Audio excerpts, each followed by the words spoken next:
So TNPL 2024 final மேட்சோட review தான் இப்போ நம்ம பார்க்க போறோம். Between Dindigul dragons versus Lyca Kovai Kings at Chepauk நடந்து முடிஞ்சிருச்சு. அண்ட் திண்டுக்கல் டிராகன்ஸ் 6 விக்கெட்ஸ் வித்தியாசத்தில் வின் பண்ணிட்டு முதன் முறையா டிஎன்பிஎல் வின் பண்றாங்க மக்களே. ஸோ டாஸ் வின் பண்ணி போலிங் எடுத்தாங்க Dindigul. And Lyca Kovai Kings 129 தான் போஸ்ட் பண்ணாங்க. இனிஷியலா அவங்களோட ஓப்பனர் சூப்பரா ஒரு ஸ்டார்ட் கொடுத்தாங்க. பட் அதுக்கப்புறம் ரெகுலரா அவங்க விக்கெட்ஸ் விட ஆரம்பிச்சிட்டாங்க. They are really under pressure. But still பிட்வீன்ல வந்து பாத்தீங்கன்னா அதிகூர் ரஹ்மான் அண்ட் ராம் அவங்க ஒரு நல்ல பார்ட்னர்ஷிப் போட்டாங்க. பட் அவங்களும் இமிடியேட் அவுட் ஆனதுனால அவங்களால 129 தான் ஸ்கோர் பண்ண முடிஞ்சது.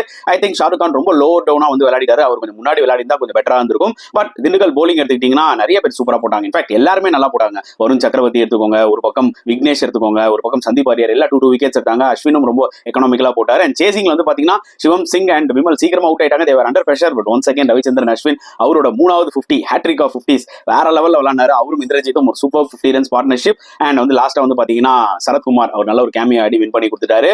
சோ கண்டிப்பா லைகா கோவை கிங்ஸ் டிசப்பாயிண்ட் ஆயிருப்பாங்க. ஏன்னா 3 முறை அவங்க வின் பண்ணிருக்காங்க. இந்த முறை அவங்க தான் வின் பண்ணுவாங்கன்ற மாதிரி நினைச்சோம். பட் திண்டுக்கல் டிராகன்ஸ் கலக்கிட்டாங்க under the captainship of Ravichandran Ashwin.